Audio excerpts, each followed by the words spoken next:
Good evening, everyone. It's 6 o'clock, so we'll begin the Hudsonville Public Schools Board of Education regular meeting for February 9th. All board members are present. We need an approval of the agenda. So moved. So moved by Dawn, second by Nick. All in favor say yes. Yes. Opposed? All right. First up is our student council report. Yeah, there you are.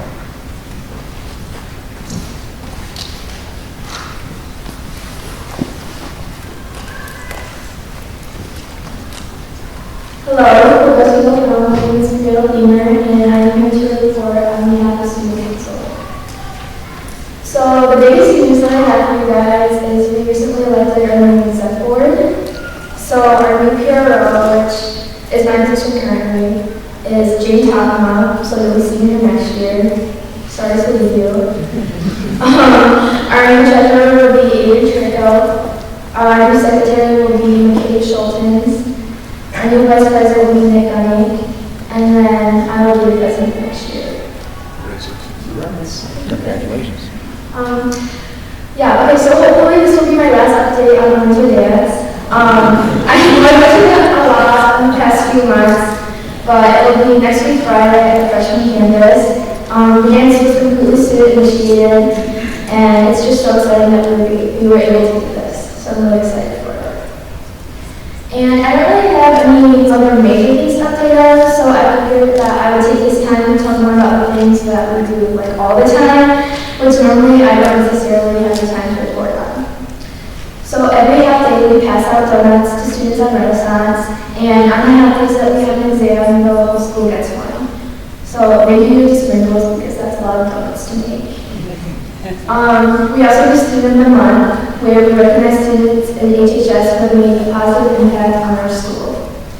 And then our staff recognition committee also hangs up banners for teachers during their birthdays. Thank you for taking the time to listen to what Student Council is doing. And our hope in doing all of this is we can make our school not just a place to learn, but also a place that's fun to be in. Thank you for your time. Do you have any questions for me? Any questions for Brianna? So you've had winter, what do you call the dance? Sorry. Next Friday. That's next Friday. Next Okay. Friday. Next Friday. Mr. Beal here? He's preparing for performance. Okay. Just curious how it went, but we'll find out next time. Okay. That's it. Thank you. Thanks very much. Thank you. All right, next up is our teaching and learning feature. It's going to take us just a minute to get set up because we're going to have a performance behind the curtain.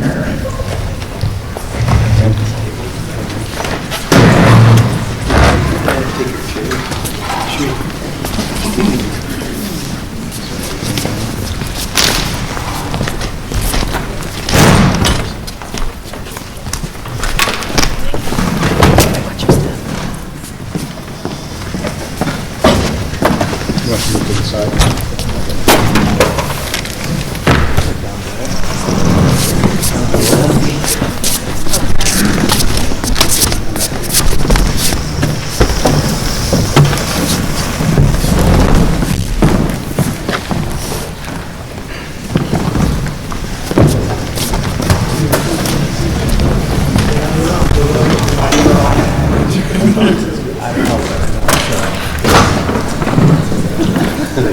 I appreciate that. Is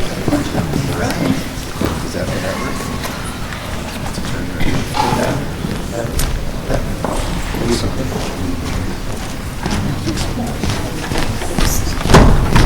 Thank you.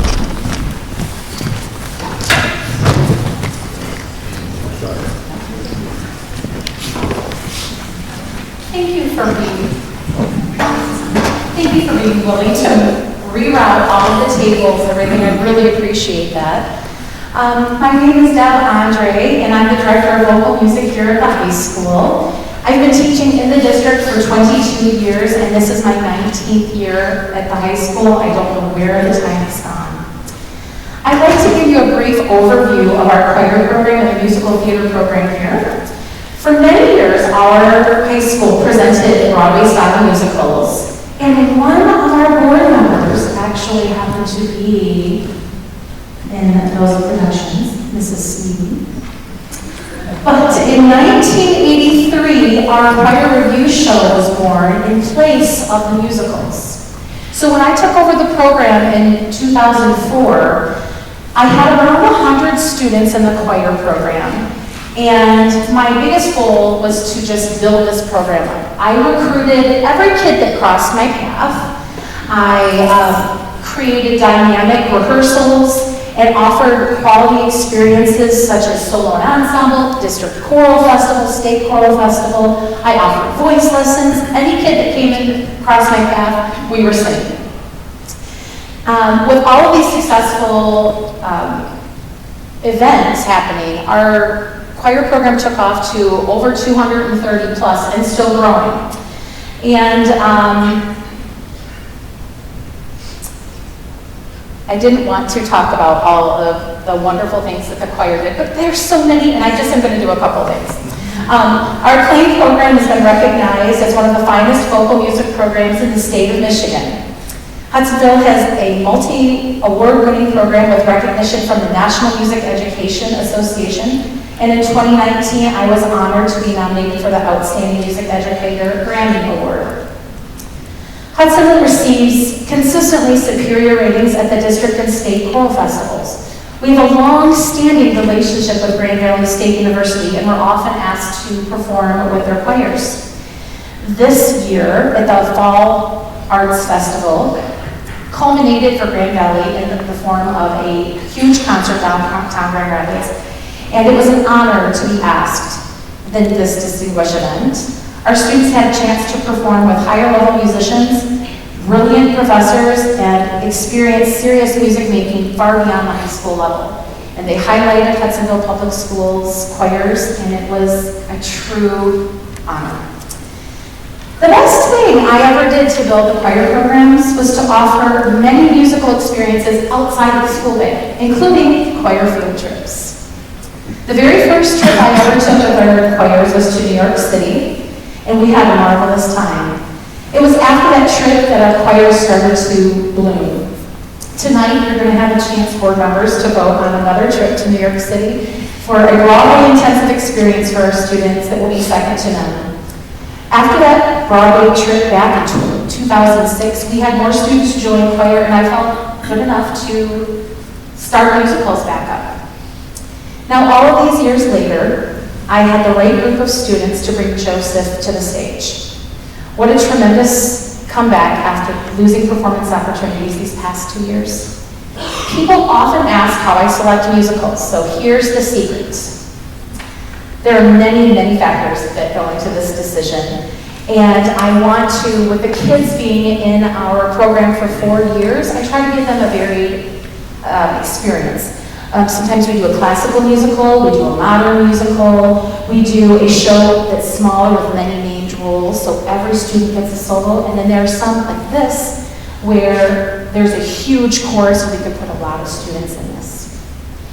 But the biggest considerations that I have are what our community would like to see, and what ultimately I choose the show is based on the current students I have. I want to choose a show that best captures their talents for our current students to be highlighted.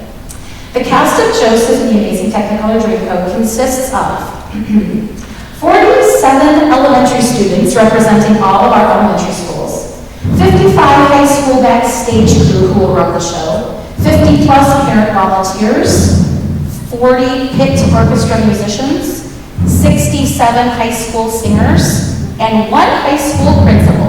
Is that the drum line getting in on my gig? I think it's the drum line.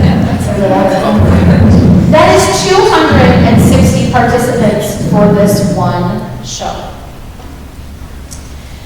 It is true that most of these students are in choir, but musicals are actually open to every student at the high school. It's also a student-led production, so in 5 weeks, I will sit in the audience with you and watch my students run this entire show. There will be students calling the backstage shots, the sound booth, the lighting booth. They take it and run. And as you know, that is the highest level of educational experience, to teach our students what they need to know so that they can then soar. It's pretty wonderful. With that, I would like to invite all of our board members to come see our show, Joseph, March 16th through 19th in this very room. We would love to offer you and your families complimentary tickets. Just reach out to Robin next week. That way I can reserve you the best seats in the house. Please enjoy this preview of Joseph and the Amazing Technicolor Dreamcoat. Go Curtain!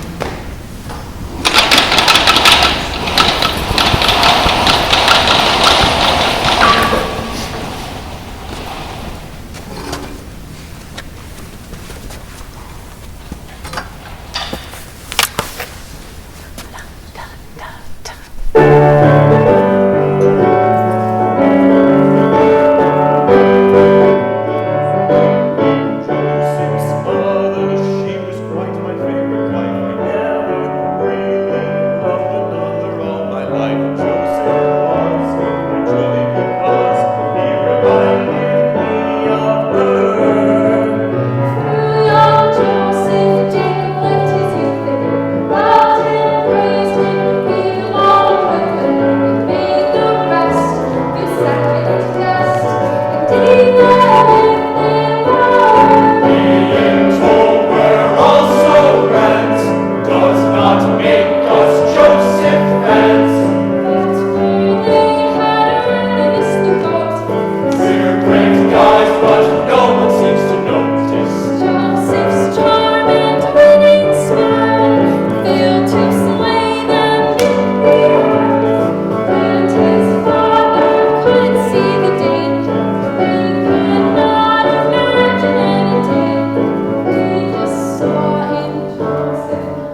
job. Good job.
And in case anybody cares to know, I was Marta at The Sound of Music.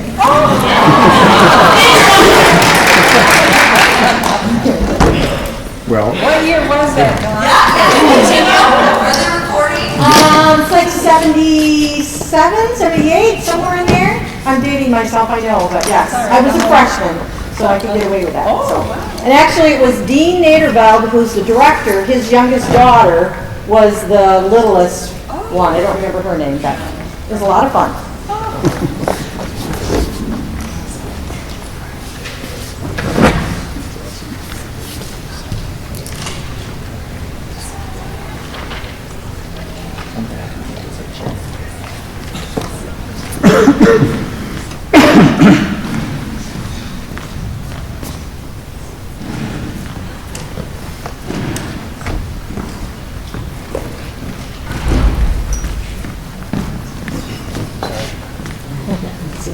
You just say it the whole time.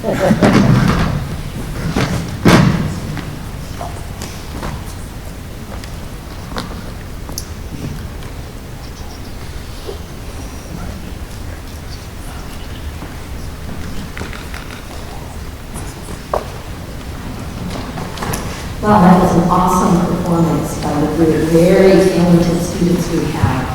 Hopefully everyone can come and see their performance and come out to support them. All right, next up we have recognition of visitors and hearing the people present. And now we'll call your names. Gwen Stoy.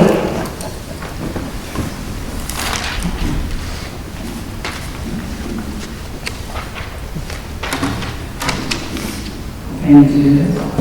In 2019, the CDC reported that 37% of children ages 12 to 17 have persistent feelings of sadness and hopelessness.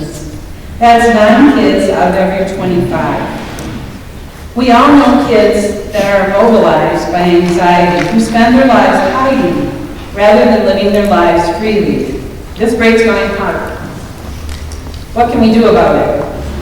The one thing that seems to be constantly overlooked is that school children are minors. I've come back month after month to ask for policy that will allow all children to hold on to the stabilizing force of their family's religious or worldview throughout the school day. No one can force their views on others, but neither should they be under pressure to abandon their views under force of curriculum or classmates or teachers. There's a lot of hate in this room for Christians, and as an adult, I can cope with the hate. But our Christian children shouldn't have to, because a public school is for all children.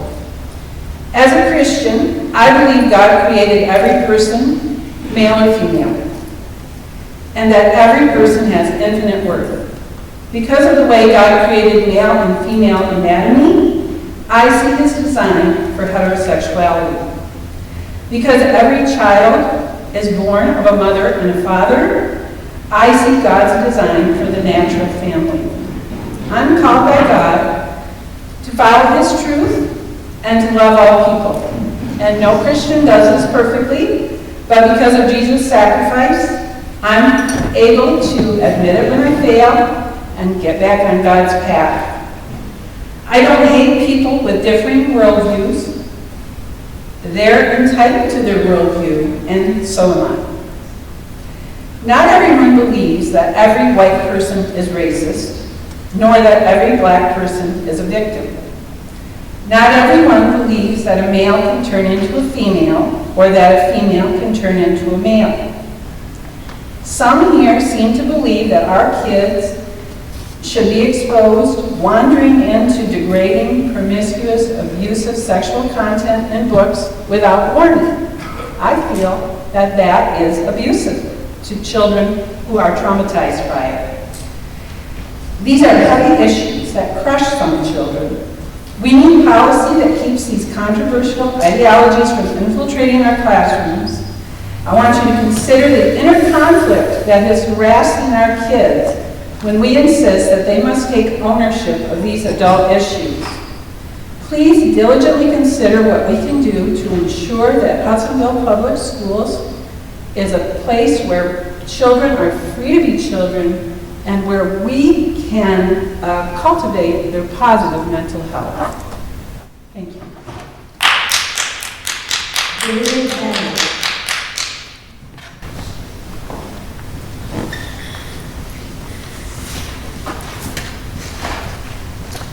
Good evening, board members. I'd like to thank you for your continued service to our schools. I know all of you are serving with the best interests of our children at heart, and I appreciate the sacrifices that serving on the board require. I'd also like to thank you for recording these meetings and posting them on the YouTube channel. It's helpful to be able to watch meetings that I can't attend, especially those that happen at 7 a.m. During the election, we heard a lot about transparency. I'm not sure the actions of this board related to the period of time for the non-homestead millage renewal rise to the level of transparency that was promised. Fully funding our schools is the most important thing we as a community can do. Threatening to withhold funding through a millage vote is a cowardly way to send a message of displeasure. I can assure you, regardless of your actions as a board, I will always vote yes on millage requests. Maybe that makes me an easy mark, but the shared small burden of our taxes is a much cheaper way to educate my children than the alternatives.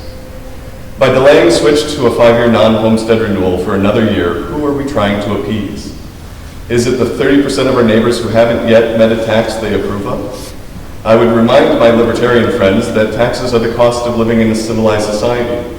Sharing the cost of education across everyone allows all to have the benefits of our schools, and the reputation has a positive impact on our home values. Maybe we are going to listen to the 14% of voters who decided last May was the time to vote no.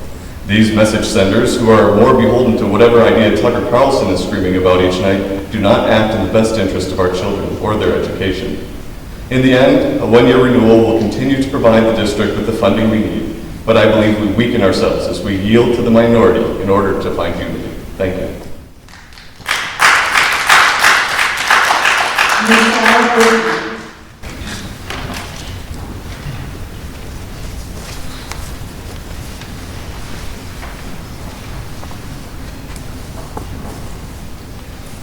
I got out of recording here.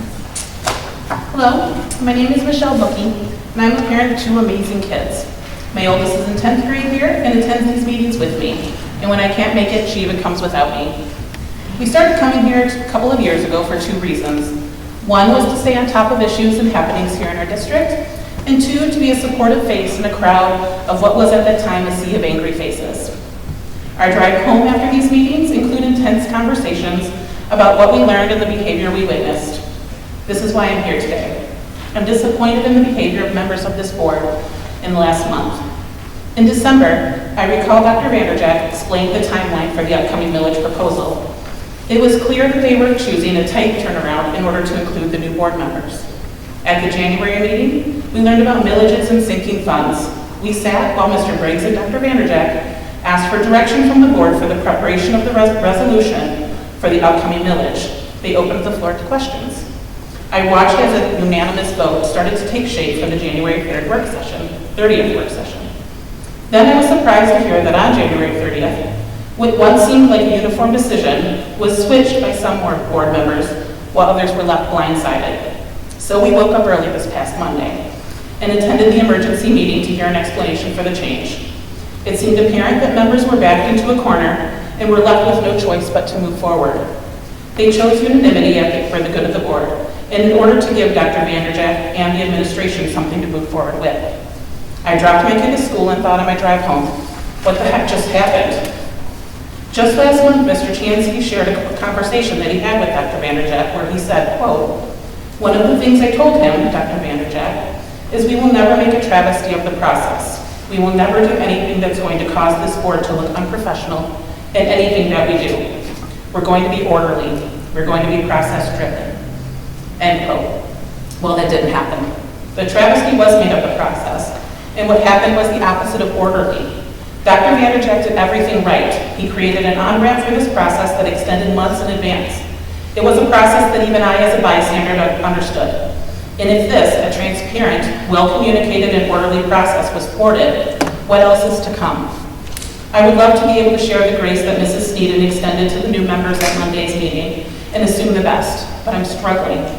I'm concerned that this is an indication of what is to come. I'm worried that these antics will continue and any progressive plans that come from the superintendent's desk will be foiled just for the sake of opposition. So please, I ask you to prove me wrong. Show me and the others here that you are willing to work with Dr. Vanderjack, choose progress. And Dr. Vanderjack, please know that we appreciate you. We see the experience that you bring, the care that you show to this community. We see these uphill battles that you face, and we hope that when you seek support or kindness, you're able to look in the crowd here and find us. We are glad that you are here and hope that this board allows you to do the job that you are so capable of.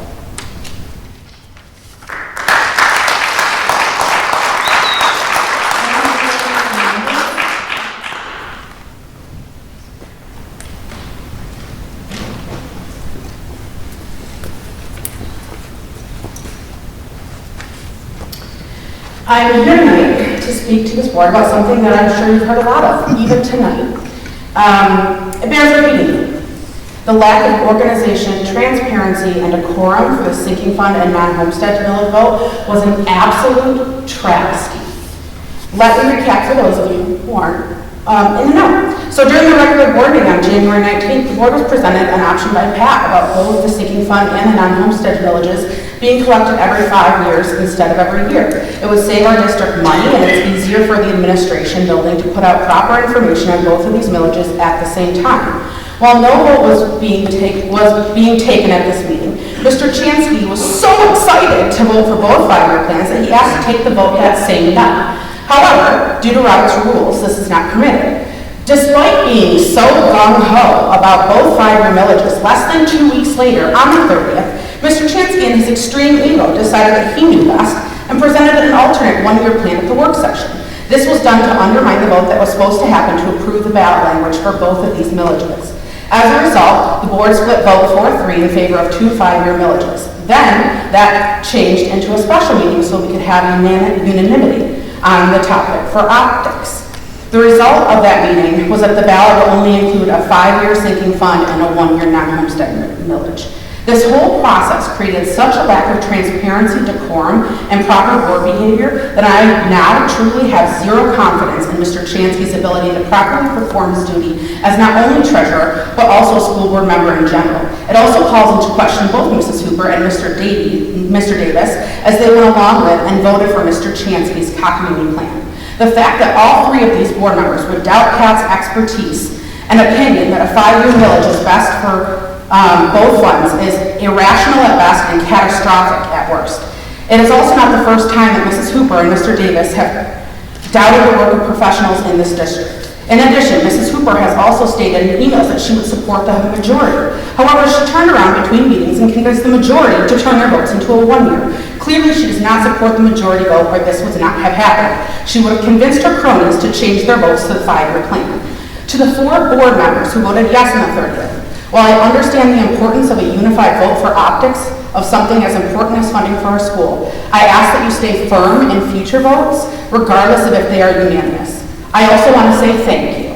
Thank you for your hard work, for putting the students in our district first instead of politics, and for not trying to hold our funding hostage, as Mr. Chansky was hoping to do.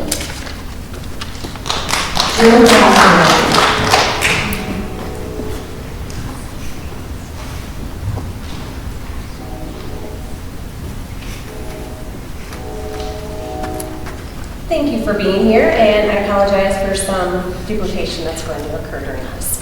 Twice a week I get to speak in front of the board, and in continuation of the comments that I did on Monday, the community was assured at the January 19th meeting that board members would remain professional and transparent, even with Dr. Hooper being quoted in the Holland Sentinel stating, "We will be very transparent." Furthermore, the same day you all took the Hudsonville Public Schools Board of Education Code of Conduct, which line item 2 states, "I will conduct business of the board openly and honestly and avoid any conflict of interest." However, from the time of the work session on January 30th to the calling of a special meeting on February 3rd, you acted the opposite of what you had promised not even 2 weeks prior. On Monday, February 6th board meeting, it was stated from the board that the group had failed the community in transparency. And I appreciate you acknowledging this and working as a group to provide the transparency as promised. As far as the first 3 weeks though, you guys have failed this community and most importantly the children of our district that you have promised to serve. I hope this changes tonight. From the businesswoman in me, as a board, or like I like to refer to most groups as teams, I suggest you all read 5 Dysfunctions of a Team by Patrick Lencioni. This book describes many pitfalls that teams face when they seek to grow together. It explores the fundamental causes of organizational politics and team failure. The first dysfunction of a team that you need to get over is the absence of trust. I think there's a lot of that within this group and from the community to this group. From passing out information without giving people time to review, from changing resolution languages that have been passed, from having conversations behind closed doors, to voting the opposite of what was stated without any sort of explanation. You have to build the trust amongst each other. There's new members on the boards working alongside people who have been here for years. I understand that, but you have to conduct the business of the school district in a professional and transparent manner. In order to be a successful board, which this community is rooting for, you have to have a foundation of trust with one another. From the January 20th Holland Sentinel article, Mr. Chansky was quoted, and again, sorry, this is a repetition. One of the things that I told him, meaning Dr. Vanderjack, is that we will never make a travesty of this process. We will never do anything that's going to cause this board to look unprofessional in anything that they do. We're going to be orderly, we're going to be process driven. My hope is that this board will adhere to those words for your own sake, as well as for our community. Thank you for your promise to provide more transparency as a board. As mentioned, we all look forward to that starting tonight. Thank you. Ethan Dulon.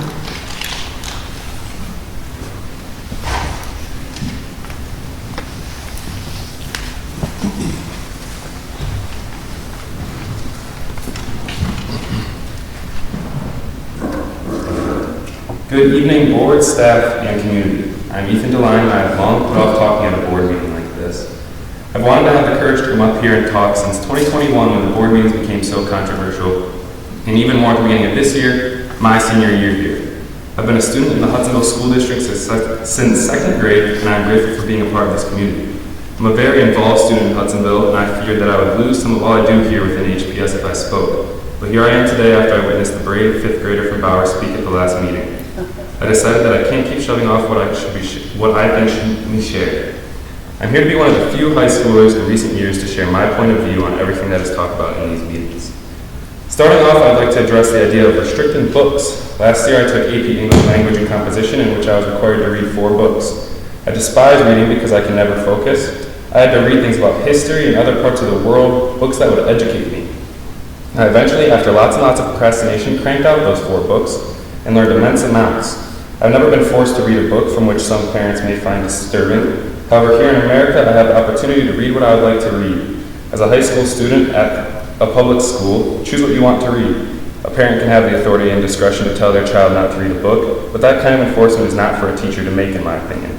This is really troublesome to me because I've been told in public, even while at work, that my school is indoctrinating, sexualizing, or even grooming me. Never in my 10 years here have I felt this way. I'd also like to say some facts about Dr. Vanderjack. I've gotten to know his son over the past year, taking an amazing 3-week trip with him called Summer Science. This further helped me to get to know Dr. Vanderjack himself. I just want to say, from a student's perspective, my time with Dr. Vanderjack has been great. Every time he sees me, he gives me a handshake or a fist bump if I can get it out of him. He knows me by name along with many, many other students in our district. I witnessed him interacting with teachers as an equal, not as a man who's in charge of them, which I respect a lot. He's also a funny guy, which I think is important. In the December meeting, Dr. Vanderjack got amazing scores on the superintendent evaluation, and I just want to remind everyone of this. I only have these 3 minutes, so I won't say everything, but he scored 3.9 out of 4, or 98%. Dr. Vanderjack is a good man who cares very much for his district, and I just want everyone to know that many students along with me feel this way. Finally, a parent at the last meeting stated that throughout the holiday season, there was so much kindness and love by Hudsonville students, and I want to say the majority of this is due to the awesome faculty and staff at HHS. All the staff aim to make HHS a great place. I went to South Elementary and Riley Street Middle School, and I can say the same for them. The science teachers, the math teachers, the history teachers, even the English teachers that many of the community apparently hate so much, I dearly love each and every one of them.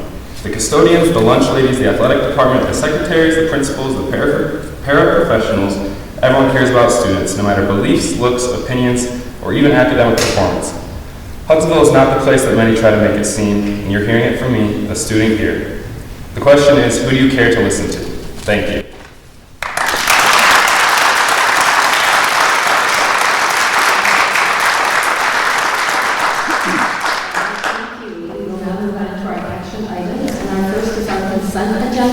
If I could have a motion to approve the consent agenda. So moved by Andrew, with support by Ken. All in favor say yes. Yes. Yes. Any opposed? All right, consent agenda has been approved. We'll now move on to our regular action agenda, and first up is our bus purchase.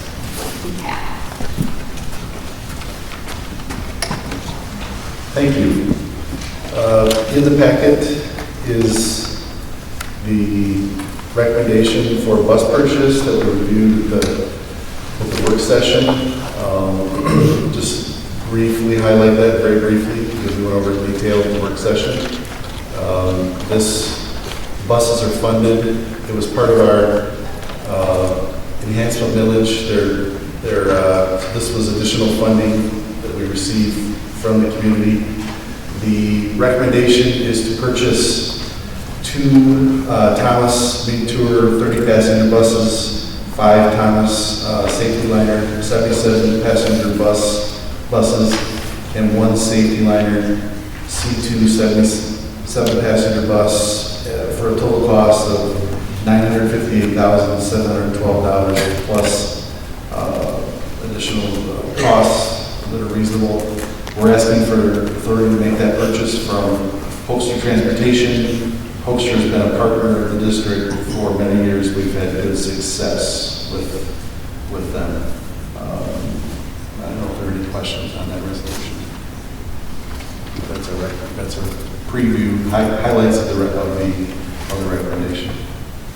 Pat, maybe you talked about this. I don't recall, but Pat, maybe you talked about this, but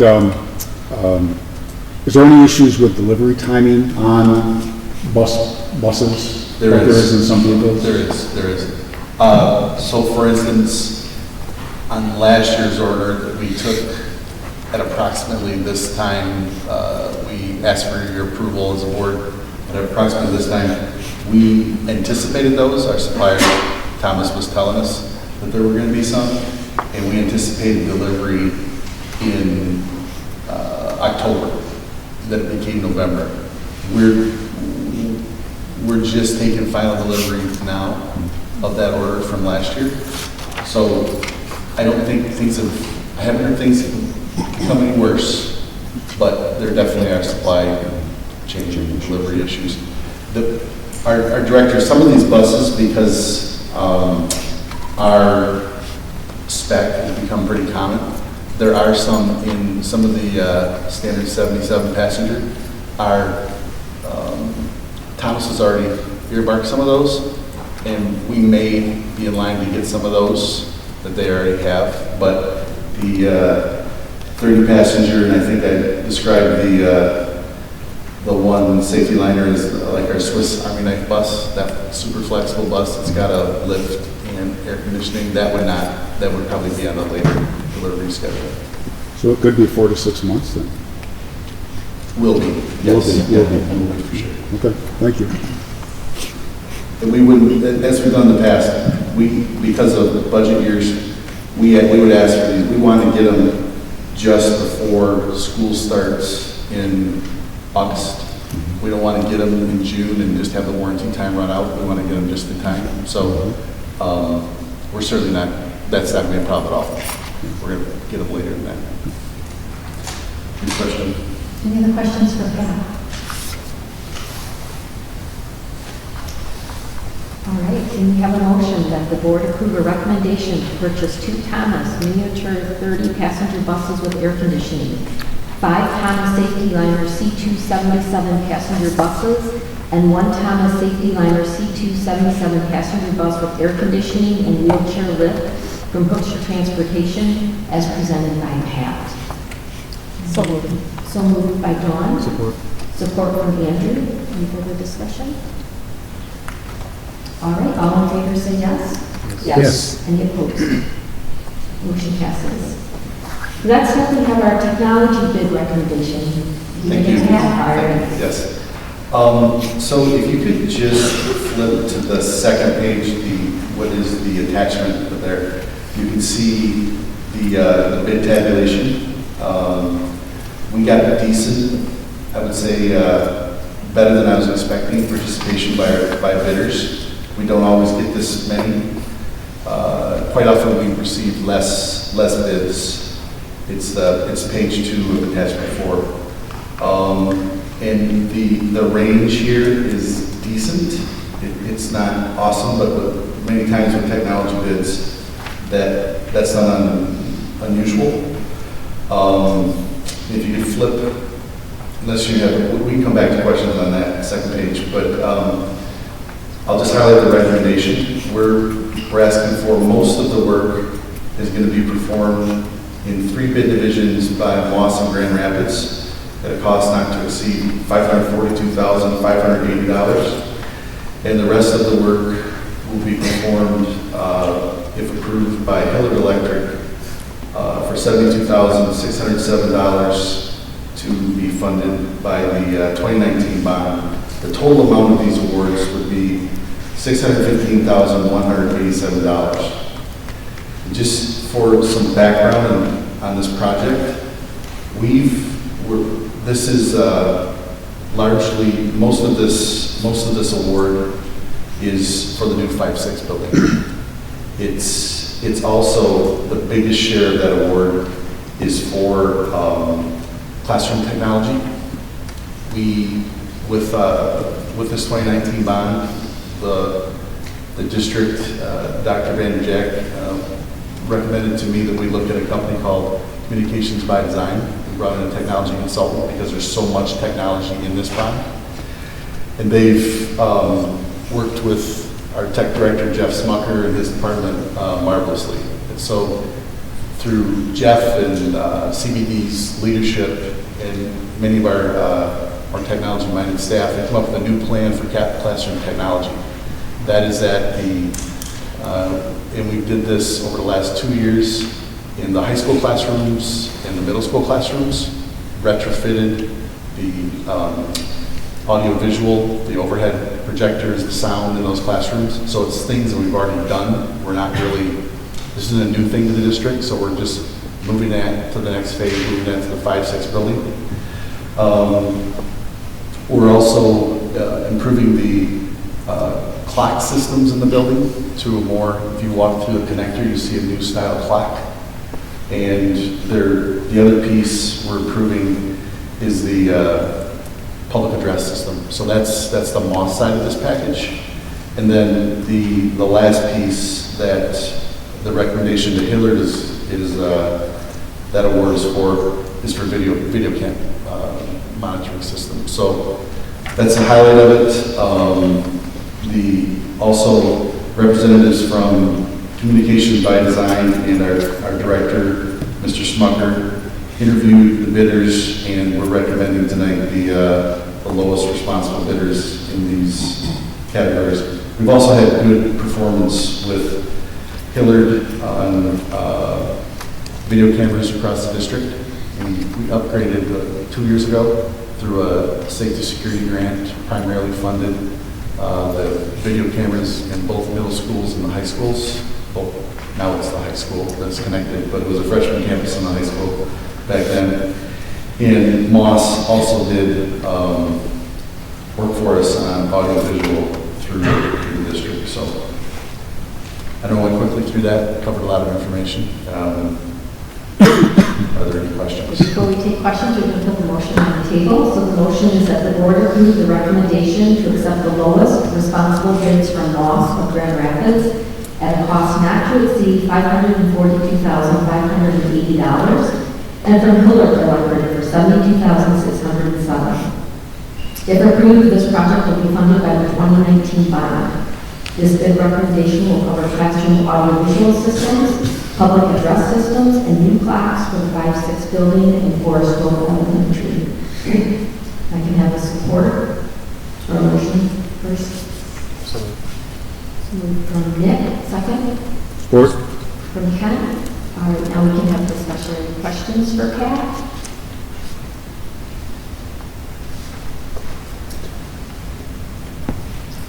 Hearing no questions, all in favor say yes. Yes. Yes. Any opposed? All right. Thank you, Pat. Next up, we have board policy updates and revisions. We have one more policy, policy number 2210. Policy we discussed at the work session a couple weeks ago, sorry. I did not receive any recommendations for any adjustments, so the reading would go unchanged from the last one. There was one change near the bottom when it talks about the superintendent shall make progress reports. It was changed from annually to periodically. There was a request to put when significant changes exist. If that is something the board would like, I can put that right in the policy. It wasn't part of the boilerplate language, but it definitely is our policy. If that's something you'd like to add, I can do that before it comes back for the second reading. So that is my recommendation as written. All right, so we have a motion that the board approve the first reading of the updates/revisions to policy 2210, curriculum development, as presented by Dr. David. So moved. So moved by Dawn, second. Support. By Andrew. Any discussions? Can I ask, would you like me to add that additional sentence or leave it the way it's written as boilerplate? That sentence would imply that the periodic updates would only be made when there are significant changes, or in addition to? I think the idea was to try to define periodic. Periodic is not once every 20 years, but if there are changes, major changes to curriculum, periodic could be 3 times a year if there are major changes. So that was why it was in there, but we can leave it periodic and let the board define when they want to hear when things are brought to them. I'm good with it. I will do what I asked. Discussion from the board? I'm okay with it the way it is. I think you'd have to define significant too. Yeah. So we'll leave it the way it is and go. It's fine. Okay, fair. Fair enough. Yep. Thank you. Any other questions or comments? All in favor say yes. Yes. Yes. Opposed? All right, motion passes. Next up, we have our course proposals. So I'm going to turn it over to Mrs. Taylor in just a second as she walks up here. The board, if you remember, we went through a process for curriculum approval at our last work session. That was to go into place for next year. Several of our courses we waited to bring to the board for the new board to take their seats. Traditionally, we bring them to the board early so that our staff has time to prepare, our curriculum department has time to get materials for staff to train and get ready for the next school year, which does take, quite frankly, 6 to 9 months to get ready for the kids to come in at the end of August. We have a few course proposals that Mrs. Taylor is going to present, as we covered in our last work session. If the board does not have major questions, I might ask that we maybe accept these as a first and final reading, so our staff can get moving on getting ready for next school year. If there is one course that you'd like to come back for a second reading, we do not have board policy that requires it to be 2 readings. We have in the past. We are looking to change that next year. But just because of the timing and how we delayed some of this, because we wanted the new board to have this discussion, if there are questions, we certainly can wait and bring it to a second reading next month. We're not trying to speed this through. We just don't know if these courses really warrant multiple readings. Some courses definitely would require multiple readings, if that makes sense. I'll turn it over to Mrs. Taylor, and then if there are questions, discussion, we can make a decision at that point if this is recommended as a first reading or a first and final reading. Mrs. Taylor. So we had the opportunity at the January 30th work session to dig in a little bit to these courses, but just by way of reminder, there are 3 courses that I'm presenting for first reading or potentially final reading based on your feedback. One is a STEAM, what we're calling Maze. This would be for our 6th grade students as an elective, and this would be a computer science for innovators and makers, utilizing Project Lead the Way materials. By way of reminder, our current 5th graders, who will be 6th graders next year, will have had 6 years of experience with Project Lead the Way curriculum, STEAM curriculum, through their elementary elective. And so this is a great time for us to be able to expand some of that quality programming into the middle school, or excuse me, into the 5-6 building, one end of the district, and then certainly for our 6th graders at Riley as well for next year. The second course is a STEAM Blue, is what we're calling it, and that's an automation and robotics course. And again, that's an elective for 6th graders, utilizing Project Lead the Way curriculum resources as well. And then finally, a creative music course, which really corresponds with our adjustment to a requirement for all 6th graders to choose a music in 6th grade, band, choir, orchestra, or creative music.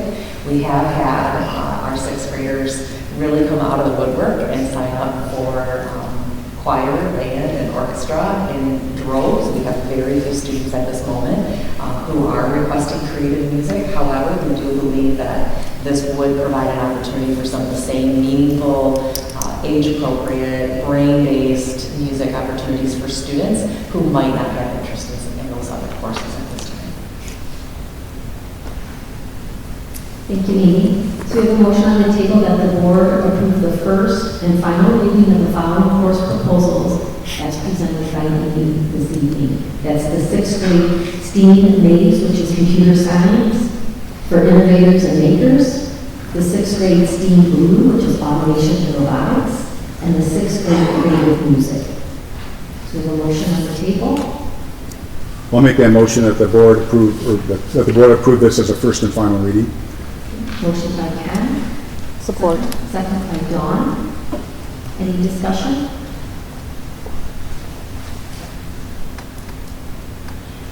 All right, all in favor say yes. Yes. Any opposed? Motion's approved. Thank you, Amy. Great courses. Thank you. All right, now we're going to move on to our report items. And Amy, you are up with our section 98B goal progress report. So 98B is a report that was put into place based on COVID. And there's 2 requirements. One is that all school districts are required across the state to provide what we call benchmark testing. And that's testing that is done 3 times a year. We're fortunate here in Hudsonville because COVID and this legal obligation did not change a practice for us. We've been doing benchmark testing here in Hudsonville for many years. The second requirement of the law surrounding COVID is that we need to establish growth goals for each building. And then the third part is that we must report in February, the first meeting, board meeting in February each year, as well as before the final day of school. So benchmark testing is a test that we do first through 8th grade in particular. It's called STAR testing. And what you'll notice in the reports, there's a district report and then there are building level reports. Those goals at the kindergarten level are around proficiency. It's allowable through statute that we could maintain the benchmark test that we have provided in the past due to the age of the student and making sure that we're really gathering meaningful data for that age of students versus changing that assessment. And so we maintained the benchmark assessment we used in kindergarten, which is really a proficiency-based assessment. And so you'll notice that kindergarten data reported at the district level as well as for each building. And then when you notice 1st grade through 8th grade, that is student growth data that is reflected here.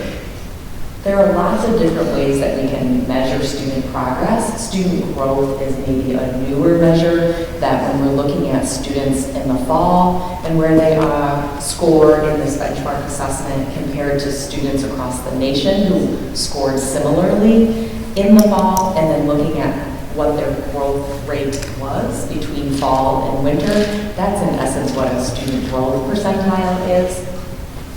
Which in theory, without comparing it possibly to looking at trends and are we on pace, that is maybe an arbitrary number. I will say that at preliminary, so we do all of our benchmark testing in January, and based on some preliminary glances at years past, similar student growth percentile data, as well as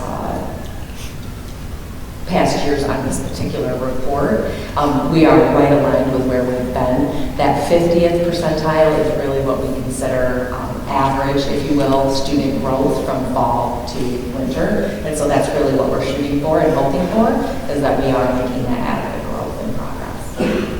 At the high school level, that report looks a little bit different. That goal is around on track for graduation. So the requirement by state law does not require us to do a benchmark test at that level. And so we were able to decide as a district what might be meaningful for us during COVID and now here post-COVID to ensure that our students are making progress and that we're intervening as we should be to ensure students are on track for graduation. And so that is the goal that you see reflected on the high school report. Again, comparably speaking, you can see the percentages that I'm reporting here. In February of this year, when I reflected back and looked back at the data from last year, we are actually scoring a bit higher in each of those areas, except overall, which is interesting. So 11th grade is a bit lower. So this year, as an example, we have 96.55% of our juniors on track for graduation. Last year, we had 94.67. So I think that it's always helpful to compare, like where are we? These numbers are just out of nowhere, but if we just look at last year, we will continue to dig into this data through our district improvement process. Again, as one test measure. Our multi-tiered systems of support, they also meet 3 times a year. In each of our buildings, there are academic collaborative teams looking at this data, not only as grade level, but really drilling down to individual students. That's part of our multi-tiered systems of support, and then adjusting their one instruction as well as interventions accordingly to ensure that we don't get to the end of the year and say, wow, how did we never notice that Amy really needed our support and assistance? So the system is becoming more robust and getting lots of great feedback about some of those systems that are happening in our buildings that really also coincide with this data. All right, other questions for me? Yeah, I had a good question. So I was going through the data and the reading score, they were pretty homogeneous across the board, which is great. Any thoughts on the math, where it seems like pretty much every building we start grading first, second, third, like every building almost, and we bounce right back up to fourth. Have you been able to figure that out at all? You know, I think that that's a really important question that ties into some larger work that we're doing across the district right now in the area of math. I think our math data over the past 5 years has been something that we have been looking at and monitoring. We are building elementary momentum around learning around math. We are in a curriculum review process, the very beginning stage, which is researching best practice and evidence-based instructional practices in our classrooms. We're beginning that similar process of doing some of that learning at the middle school level. So I can speak to it certainly from a larger global perspective of the future of developing a K-12 math coalition, if you will, to dig into our math data. Some of that work has started. I think some of those dips, and because of COVID, we know that really across the country, our students' math scores, which our students are not immune to, some of those goals are reflecting a little bit larger than in the area of ELA. And so when we think about the instruction that was missed either during shutdown, which was very minimal here in Hudsonville, comparatively speaking, but we also then know that kids were out on quarantine and those were impacts. So I think that that is some of the intentional work that we're doing, is to dig in at those benchmark meetings, if you will, to look at ELA data and math data, and then pump through tier 1 supports and interventions. Yeah, I wonder if COVID played it, because I have a 5th grader at home trying to do math, and I can't do it anymore. So, sorry for voters who voted for me, I can't do it. We teach it different than how we can. Yeah, exactly. It's a little well. But I wonder, yeah, because it's so foundational that, 3rd graders now, 4th graders, missed out on that foundation. That makes total sense. And the nice thing it does, shoots right back up for the most part before the worse off. It kept going down, just an interesting curves. Absolutely. When you look at our MSTEP data from a trend perspective, you do see that it also begins to decline as the students get into middle school. There's lots of contemplation around why that might be, but that is the effort around the coalition K-12 to dig into that, do the research, ensure that we have the best resources in our teachers' hands, but also that we are supporting teachers with the knowledge and skill to ensure that the instructional practices are supporting the higher level math that we want in our classrooms each and every day. Will we get a chance to see some output of that at some point? Of the multi-tiered systems of support? Yeah. Absolutely. I mean, you've introduced it to us already. Yes. But some of the work that the teams are now doing. Absolutely. My hope is that February 27th at our work session, that there will be a team that will come, will give an update on tutoring, because we have a huge number of students that are receiving tutoring, and we continue to see great outcomes from that work. But then also some of the feedback. Our district improvement team will be meeting on the 24th to again review some of the reflections on the systems that we are enhancing and creating more robust consistency across the district. So that's my hope on February 27th. Thank you. And can you remind us again that, about the emphasis on the math and reading versus science and social studies? And I know you've talked about that before, especially for new board members as well, why the emphasis are on those 2 subjects and why that's tied to some of this. Sure. So I think some of the overall state expectations around data outcomes because of the testing that we do and the requirements around benchmark assessments. Benchmark assessments are designed specifically around math and ELA, so that's a part of it. I think also there is a large contingency of resources and educators who are talking about content knowledge in science and social studies. We are engaging in some of that conversation around it isn't just about ELA and math, that really that content knowledge in the areas of science and social studies should be priorities in our classrooms each day. We know that our classrooms during COVID, there was an impetus to focus on those pieces. We have returned to past practice around social studies and science in all of our classrooms at the elementary level in particular. STEAM, we know, is covered, or excuse me, STEAM covers the lower elementary science standards. But is that kind of, did I answer your question and speak to that? How you were hoping that I would address it? Okay. Yeah. Any other questions about any of that?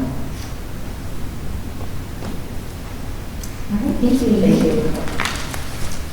All right, Dr. I do want to appreciate Amy and their staff and what they do. They pour into these kids and this work constantly. I get to see it firsthand.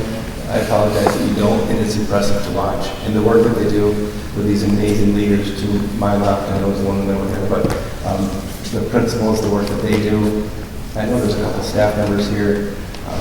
There's always a lot, it's a moving target with tests. It could be the test, it could be the time of year, it could be COVID related, there's so many issues.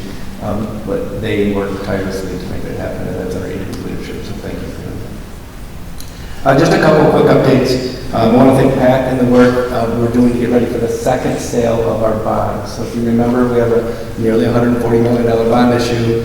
If you haven't realized, there's construction going on, that's where most of it comes from.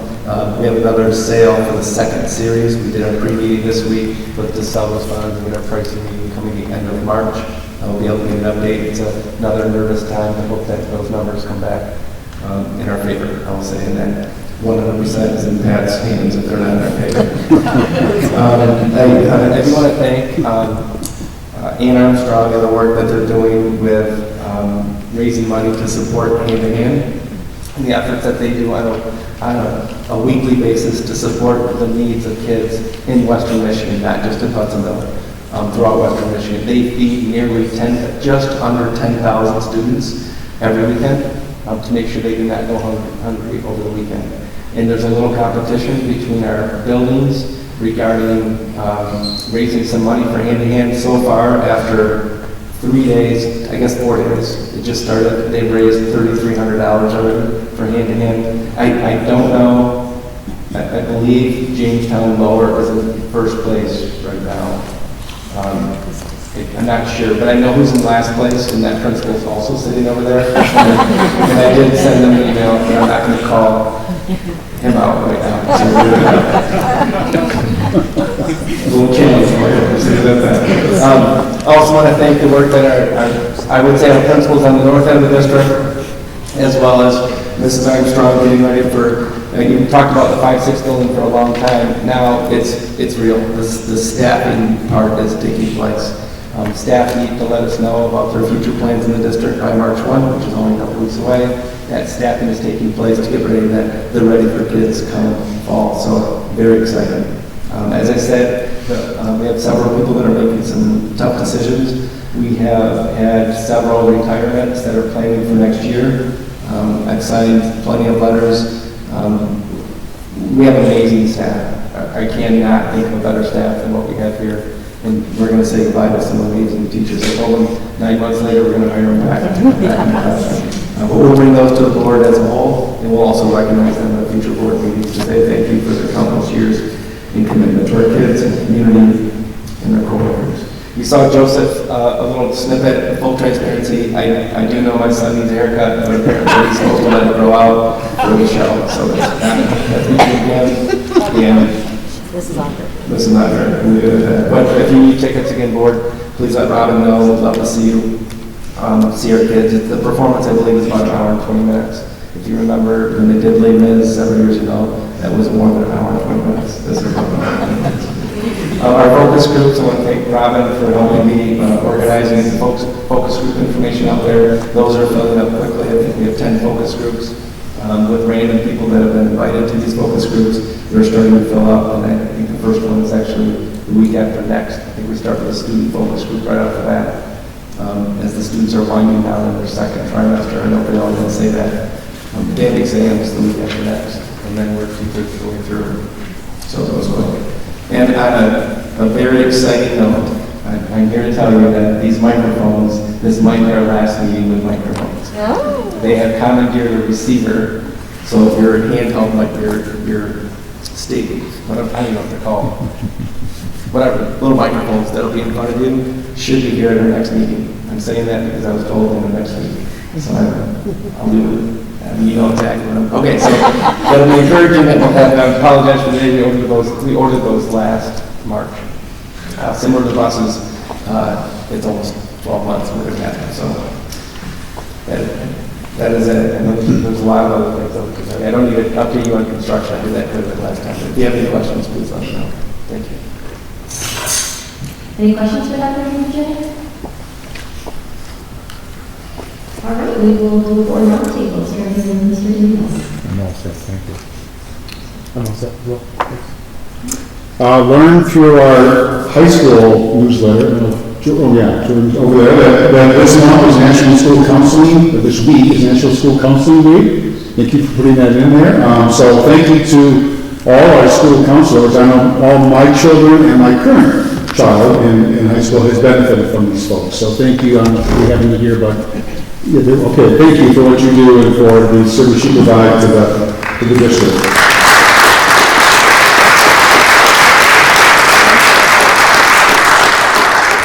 Also had the opportunity with Greg Jansky to attend the Diversity Advocacy Committee this past week and just really appreciate the work that's going into that. It's important work, and I was just, speaking for myself, I was just very impressed by the thoroughness, the thoughtfulness, the discernment that's going into this very important topic here at Hudsonville. So thank you all for that as well.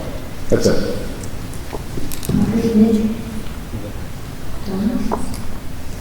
I think we need to give a special shout out to the students who brave crowds and come to tell us what they think. And so, Ethan, thank you for sharing your perspective. You're an adult or almost an adult. Either way, you're going to be leaving us soon. And I appreciate the wisdom that you have in understanding your world around you and just your kindness in the way you spoke. And so I just wanted to thank you very much for that. I just want to address the board. Is this thing on?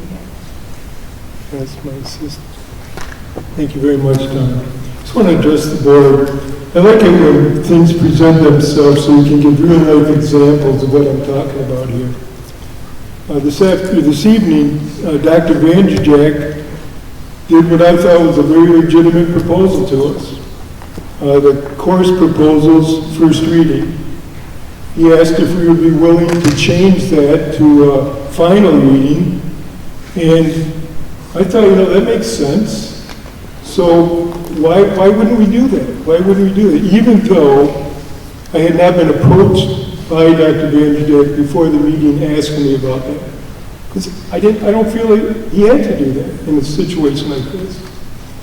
I want to go back to the January 30th meeting when I brought some information to the board concerning the vote for the millage and the sinking fund. I came to the board with data. I was sincere about it. I wanted to have a debate about the issue. I didn't want to necessarily take it in one direction or another. But it seems like those were two similar things. I came at the last minute and said something that blindsided people, and I apologize for that. Not the fact that I brought the debate up, but the fact that people felt blindsided because I didn't tell them before the meeting. Now, I could sit here and say, you know what? Dr. Vanderjack just blindsided me with some information. But that would be ridiculous, because he did his job, he presented information, he gave a reasonable expectation as to why he was doing this, and I accept that. And so I'm just asking as we move forward and we present things, that we look at people who are doing that as being sincere and looking out for the best interest of the school district. Because that's what we're here for. And I appreciate the opportunity to be here this evening. And all right, so with that, I will take a motion to adjourn. I'll move that. Motion from Mr. Davis, and Support. second from Paul. All in favor say yes. Yes. Yes. Yes. We are adjourned.